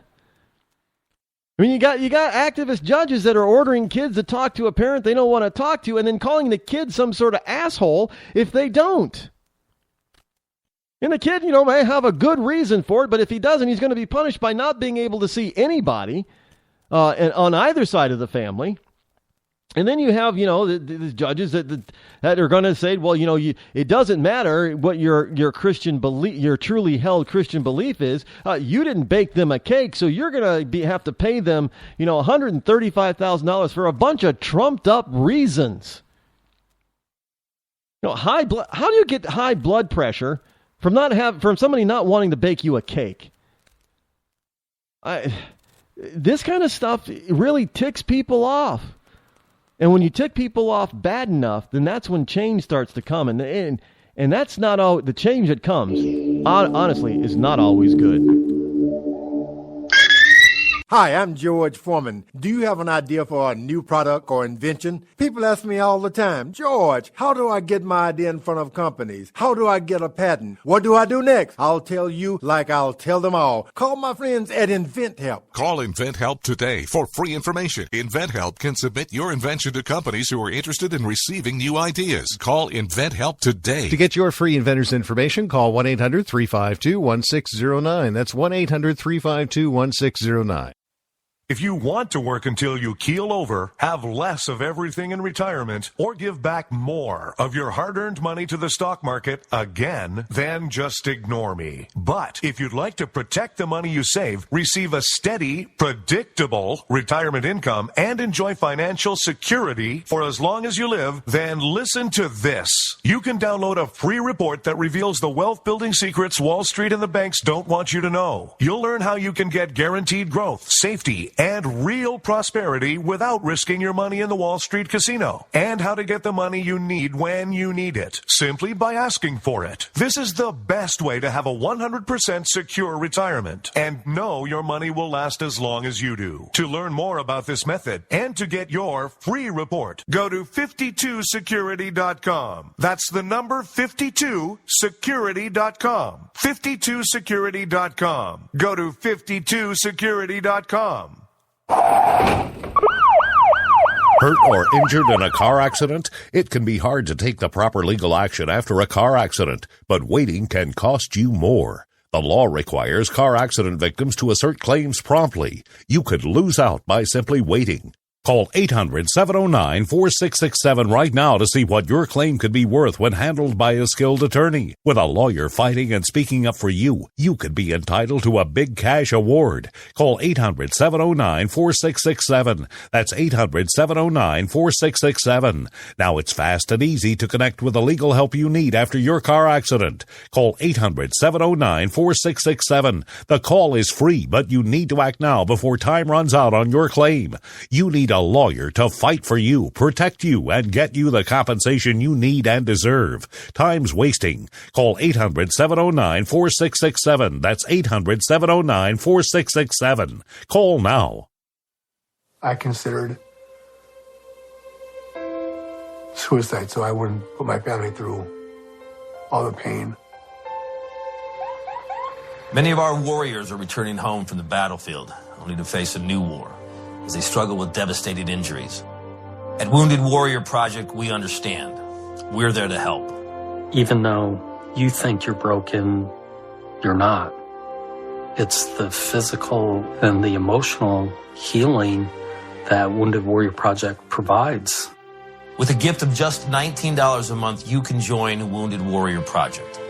You'll help provide critically needed programs and services that rebuild lives. Beautiful. There you go, buddy. The ongoing needs of our wounded and their families will continue for many years to come. Now is the time to show your support. Call now or go online with your gift of just $19 a month and we'll send you this Wounded Warrior Project blanket.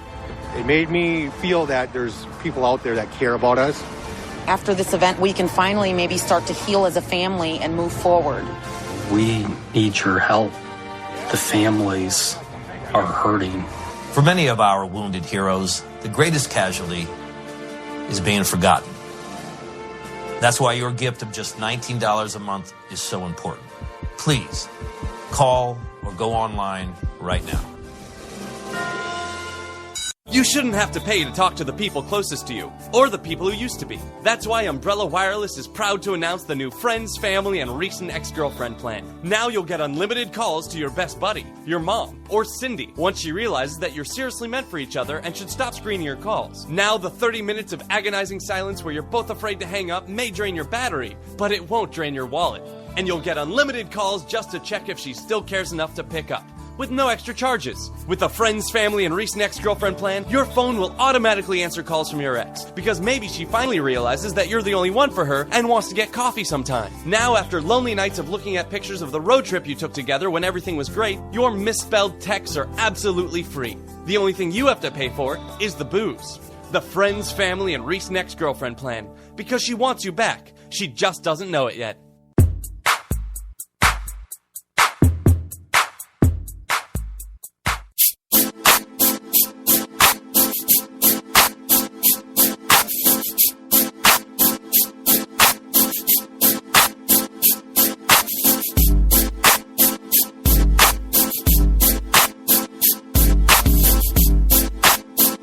You're listening to The Rod Eccles Show.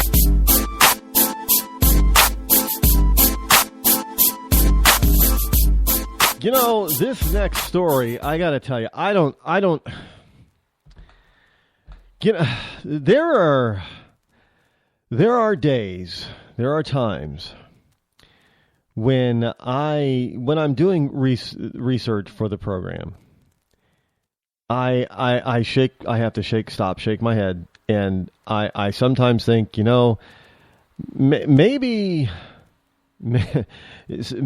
I just really need to step away for a few years, because it's now at the point where I cannot believe the debauchery level, the depths that we have sunk as a nation, by allowing certain things that are just unfathomable to think about in any society, in any I don't care what era or year it is, whether it be 2015 BC or 2015 AD. This next story really, it just shows what the level of depravity that the left, they have no shame that they're willing to do to our nation and to our youth, and you know, to the American taxpayer.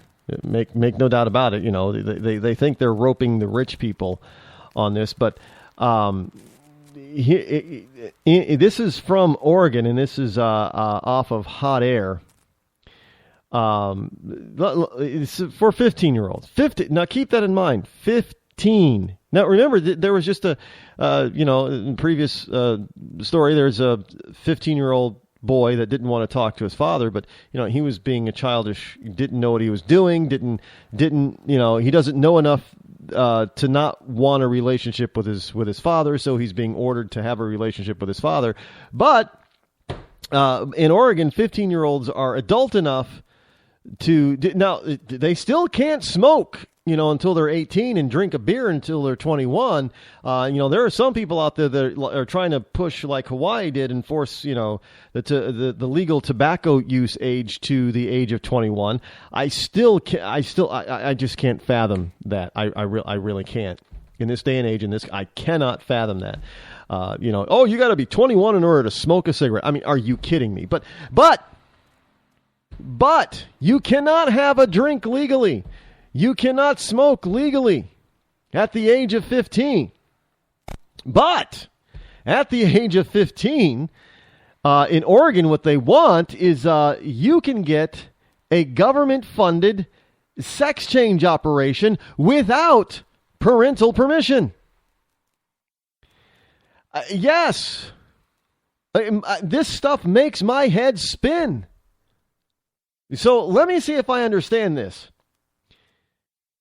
They say you're not old enough to have alcohol because, it can alter your life. And you can make bad decisions that will change the rest of your life. You're not old enough to know the dangers of smoking or using tobacco, so you need to be an adult. And some people want you to be, a plus adult, 21 instead of 18, because this decision to use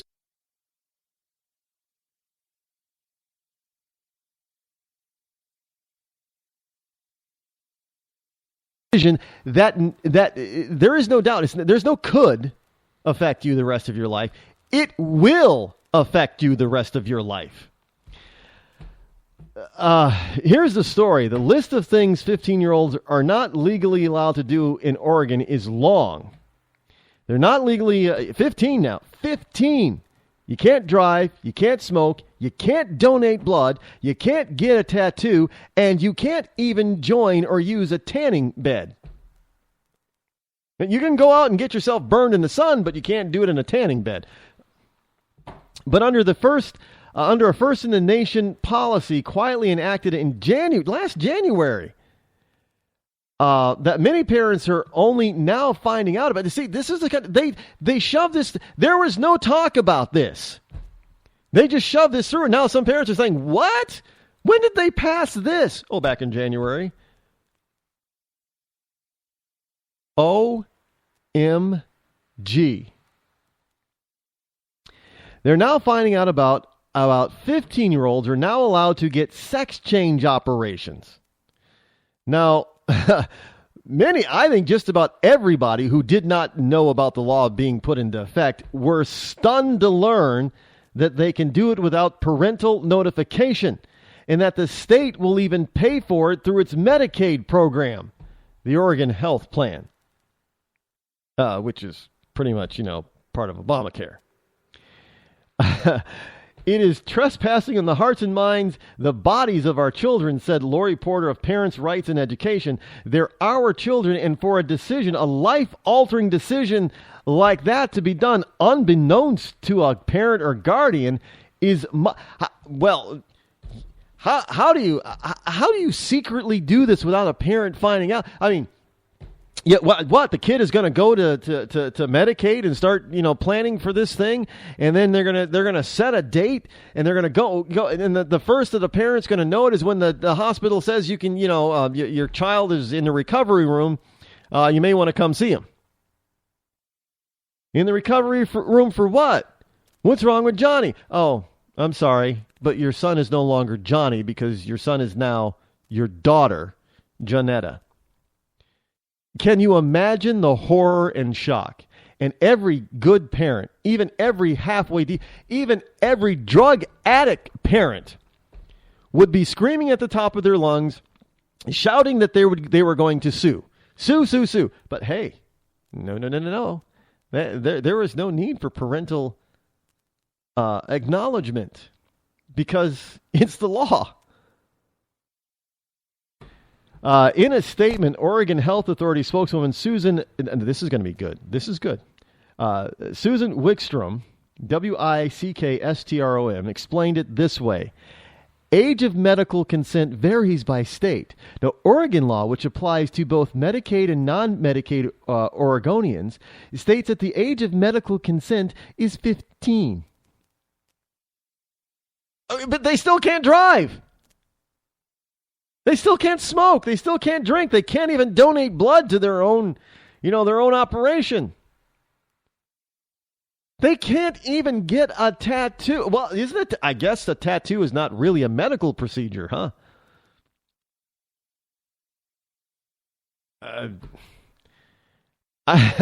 Now, while 15 is the medical age of consent in the state, the decision to cover sex change operations specifically was made by the Health Evidence Review Commission, or HERC, HERC.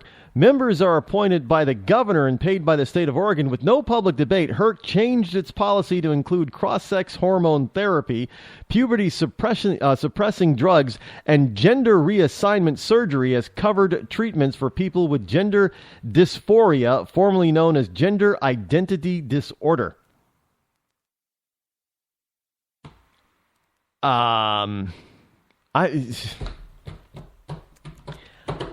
Every time I go over the story, my head spins. I try to wrap my head around this kind of stuff. And because I have a logical mind, there is no logical explanation or reason for this. So frankly, it is illogical for me to try to figure out the logic in this. There is no logic. So I am not going to find logic in the illogical. So therefore, I have to tell my brain. I have to say, look, logic brain, this is illogical to be looking for logic where there is none. So the logical thing to do is to keep your head from spinning around off of its shoulders, is to not try to figure this out because there is no logic behind it, so you will never figure it out. And when I do stuff like that, and I tell myself stuff like that, I start to come back down to earth, and I start to, put things in perspective. But frankly, there is no perspective here. There is just an insane and inane agenda to try. Look. There are this transgender dysphoria or gender identity disorder. We know is a bunch of bunk because, they've done studies, and they have found that the rate of suicides to pre-gender reassignment versus post-gender reassignment is much, much greater. Suicide is much greater post-gender reassignment than it is pre-gender reassignment. So in other words, this whole notion that these people think that they're in the wrong, sexual body, or their body's the wrong sex, they're wrong. And when they make these changes, it screws up their head so bad that they can't go back to what they were, so they end up killing themselves. These are the studies that they've done. And to some people on the left, it's a shock because they thought, well, everybody, if they really believe that they're a woman trapped in a man's body and they do the surgeries and hormones and stuff and they transfer into a woman, that they'd be happy. But they're not happier, generally speaking.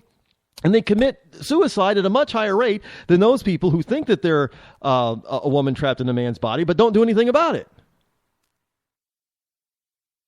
So now you're subjecting teenage boys and girls to this, frankly, bullshit about gender dysphoria instead of actually getting them the help that they really need. You're going to foster their early demise. I'm sorry, that's just those are the statistics. And if you're going to look at statistics logically, you're going to have to say this is going to foster their early demise. Because nobody really, I mean, yeah, the whole notion that that Mother Nature screws up your sex is very rare. It's very rare indeed. It is nowhere near the number of people that claim that they're a woman trapped in a man's body or a man trapped in a woman's body. Nowhere near that. And it's this thing that we do to one another in this. Well, liberals have really screwed people's heads up because now people just don't know who they are anymore.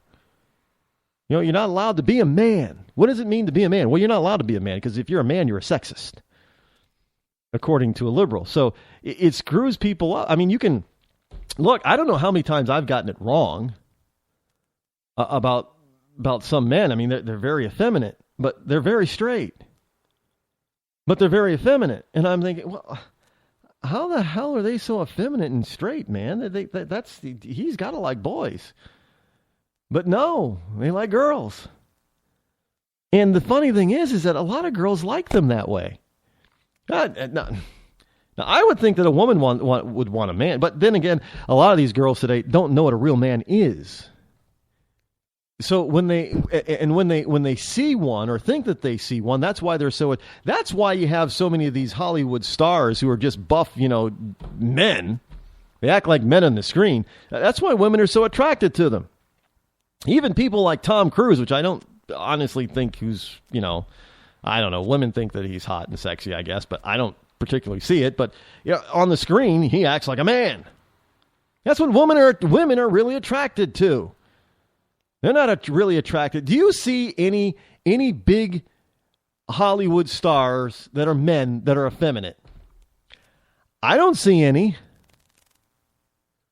I mean, these are, they're all men. And the effeminate ones, maybe they'll do a romantic comedy here or there, and then you don't see them again. They don't get to stay around very long. They're not Brad Pitt. They're not Tom Cruise. They're not, what's his name? The new one, Chris Hemsworth, Thor. And the other new one from Jurassic World, that Chris, whatever his name is, who used to be fat, but now he's a man, but he's a buff man. I mean, and Channing Tatum, he does the Magic Mike thing. I haven't seen it, don't know it, but hey, find him sex. Marky Mark. Well, now he's Mark Wahlberg. Women find him sexy. Because he acts like a dork sometimes in some of his comedy movies, but he's also, he's a sniper. He's a man.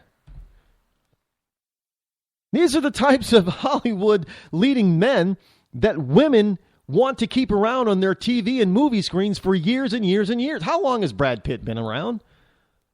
I mean, Pierce Brosnan, James Bond. I mean, who's the blonde Bond there? I mean, look how all of a sudden, he became Bond, and he's like, oh, he's one of the biggest actors that there is. He's been around a while, but now all of a sudden he's huge because he's a man's man. That's what women like.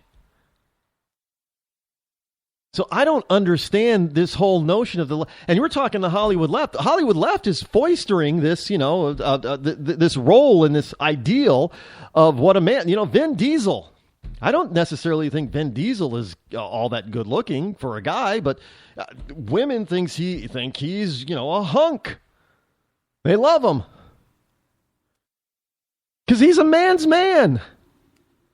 He's not effeminate. Now I don't know if I don't know if Tom Cruise is really gay or not, but the whole point is that when he's on the screen and he's in front of the public, he's not acting like a fairy. I'm just putting it out there.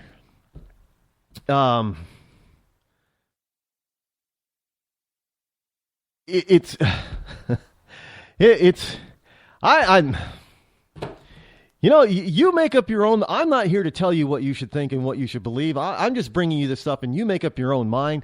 But my mind says that this is wrong to do this to children. Allowing them to do this is wrong.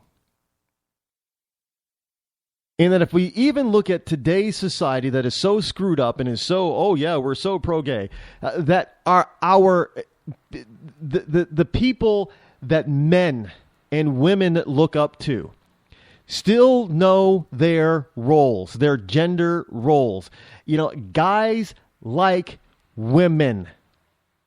They, look, even gay guys, they like the woman who acts like a woman. Sure, they'll watch a woman who can kick a guy's butt every once in a while. But they really want them to be effeminate. They want them to be a woman. I don't see any. You see some of these lesbian stars. I don't see them doing a lot of movies. Well, you got Ellen, but Raven Simone, what the hell is Raven doing but walking around with her head, with her nose stuck up in the air like she's better than everybody else because she came out as a lesbo? Big freaking hairy deal. She has no career. Nobody wants to watch her. Nobody's attracted to her. Well, maybe other lesbians are. I don't know. But,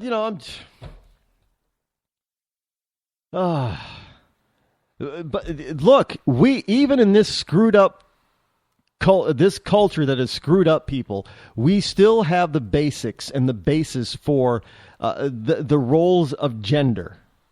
And it doesn't mean that, women can't do certain jobs and men can't do certain jobs. And that's not what I'm talking about. That we have certain beliefs that we're attracted to, certain qualities we're attracted to. Women are attracted to real men. Men are attracted to real women. Plain and simple. We don't, the opposite sex doesn't go for all the fake, phony, non-traditional gender role. You're not going to find a bunch of effeminate men suddenly becoming, big stars. If that were the case, then Adam Lambert would be one of the biggest stars that we got going, but he's not. Just saying.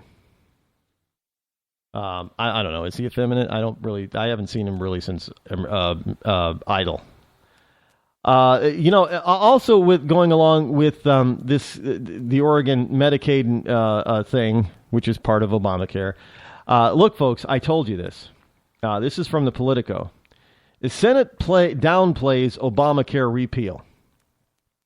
No deadline, says Senator John Barrasso, as House conservatives cry foul. Now, July was supposed to be the big month for Obamacare repeal in Congress, but Senate Republicans are downplaying expectations that they'll use a powerful budget tool called reconciliation to undo Obamacare through a simple majority vote this summer, and conservatives are not too pleased. Now, this is how we got Obamacare in the first place, reconciliation. So a simple majority vote gave it to us, but they don't want to use the same thing to get rid of it.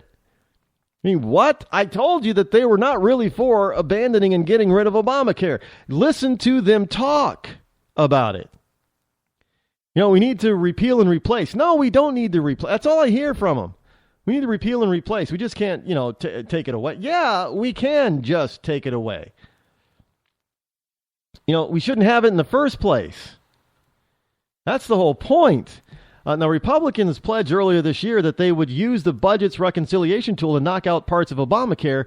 That was to start this month to get rid of some unpopular Obamacare taxes or mandates, even if they can't scrap the whole law. But they haven't even moved on that. And this is what has so many people frustrated.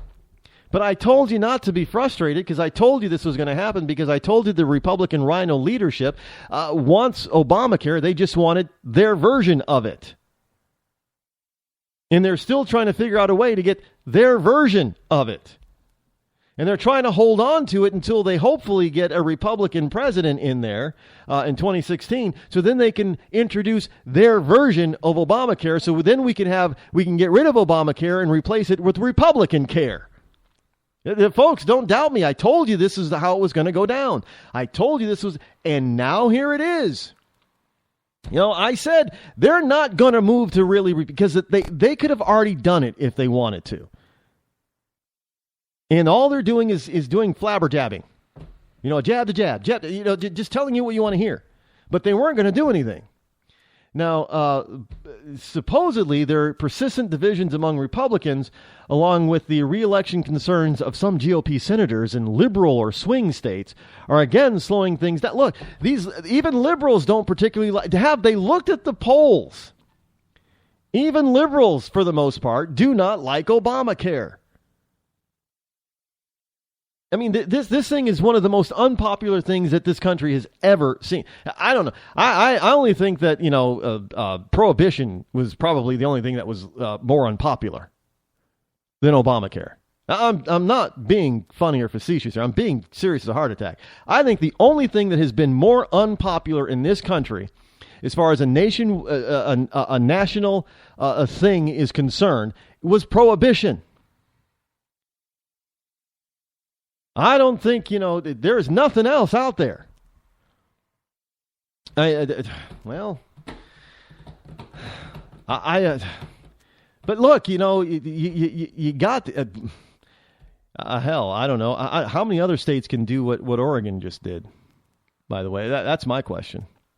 How many other states are going to pay for this kind of stuff that wouldn't have happened or wouldn't be paid for by insurance or the government if there was no Obamacare?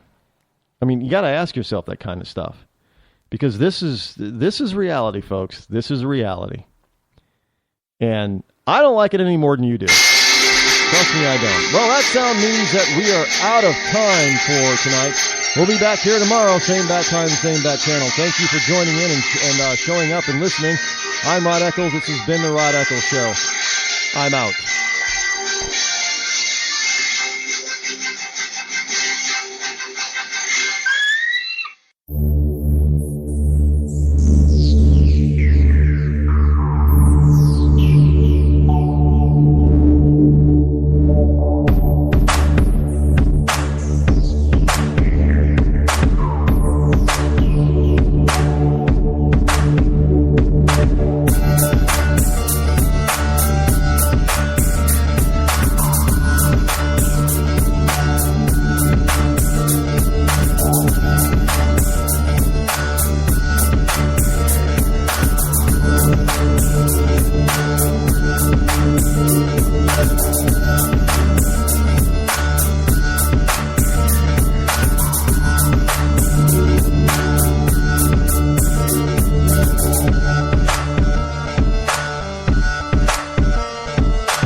The internet will never be the same. You're listening to K98Talk.com. Good God, y'all. What is it good for? Absolutely. Let's get started again. When our water heater broke down last month, it was a nightmare. It took 5 hours for the plumber to show up, and he charged us a couple of $100 just to come out. Then it cost another $1,800 to put in the new water heater. By the time it was all said and done, I felt like I'd been taken. But what else could I do? The smartest thing you can do is get a home warranty from American Residential Warranty. Their home warranties pay to repair or replace all your major appliances when they break, and they will break, and at the worst possible time. Call American Residential Warranty right now for free information on home warranties starting at just pennies a day. Don't wait for your refrigerator to stop running or your ceiling fans to stop turning. Call American Residential Warranty right now. Ask how you can save up to 50% on washer and dryer coverage. Just call 1-800-513-6154. That's 1-800-513-6154. Again, 1-800-513-6154. Call now. Tired of paying outrageous prices for Viagra? Well, we have great news for you. Now you can finally get Viagra at huge discounts. Healthy Man allows you to save up to $500 on Viagra. Why pay U.S. pharmacy prices of $15 per pill or more when you can get Viagra for less than $3 a pill? Call today and get 40 Viagra pills for only $99. This can cost as much as $600 at your local pharmacy. You can't afford not to call us. If you want Viagra at the lowest prices, never pay $15 a pill pharmacy prices again. Get Viagra for less than $3 a pill. Call 1-800-516-7602 today and save up to $500 and get 40 pills for just $99. Healthy Man is fast, easy, and affordable. Operators are waiting at 1-800-516-7602 to take your call right now. Call 1-800-516-7602. That's 1-800-516-7602. Again, 1-800-516-7602.